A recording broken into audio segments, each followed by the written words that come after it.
खुदावंद यीशु मसीह के बाबरकत नाम में तमाम देखने वालों को मेरा बहुत बहुत सलाम। और मेरे अजीज़ों, मैं आज एक बार फिर आपके साथ रोज़ों के अयाम में खुदा के कलाम मुक़द्दस में से एक आयत आपके सामने रखूंगा जिस पर हम मेडिटेट करेंगे। बड़ी ही खूबसूरत आयत है जिसमें खुदावंद यीशु मसीह खुद फरमा रहे हैं कि ज़िंदगी की रोटी मैं हूँ। आए मेरे अजीजों, मेरे साथ देखें मुकद्दस यूहन्ना की मार्फत लिखी गई अंजील उसका छठा बाब और उसकी 48वीं आयत। जिंदगी की रोटी मैं हूं। तुम्हारे बाप दादा ने बियाबान में मन खाया और मर गए।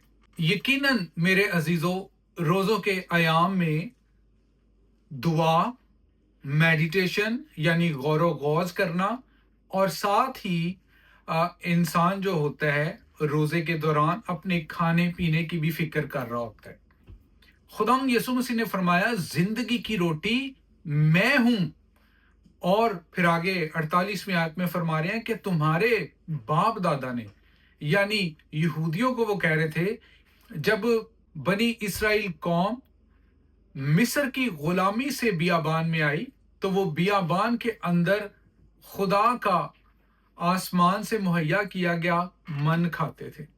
तो खुदा यीशु मसीह फरमाते हैं कि याद रखो जिंदगी की रोटी मैं हूं। अगर तुम मुझे खाओगे तो अब तक जिंदा रहोगे। इस हवाले को, पैसेज को निचली आयत में जब आप पढ़ते जाएंगे तो और बाबरकत हो जाएंगे। और फिर वो फरमाते हैं कि तुम्हारे बाप दादा ने बियाबान में मन खाया और वो मर गए। याद रखें, जब हम खुदा के साथ जुड़े रहते हैं, उसके साथ अपनी दुआएं, मुनाजात, अपना वक्त, अपनी मेडिटेशन उसी के साथ जोड़कर रखते हैं, तो फिर हम फतह पाते हैं, हम फतहमंद हो जाते हैं, हम विक्टोरियस कहलाते हैं। और इन रोजों के अयाम में मेरे अजीजों, मेरी दुआ है कि खुदावंद यीशु मसीह के नाम के वसीला से हम इस बात को अपने अंदर पहन लें कि सिर्फ यीशु मसीह ही जिंदगी की रोटी है, जिसको खाने से, यानी जब हम पाक शराकत के वक्त उसके गोश्त और खून को लेते हैं तो हम इस बात का अयादा करते हैं कि हम उस जिंदगी की रोटी का हिस्सा बन रहे हैं। खुदावंद आप सबको बड़ी बरकत दे।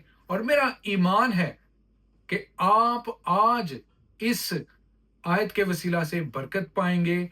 और याद रखें कि अब हमें डरने का नहीं है। ऐ मौत तेरा डंक कहां रहा।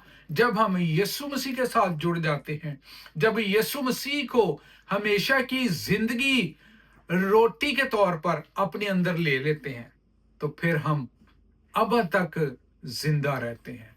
हम मर भी जाएं तो भी खुदावंद यीशु मसीह का साथ हमारे साथ रहता है। खुदावंद आप सबको बड़ी बरकत दे। God bless you and God bless your families.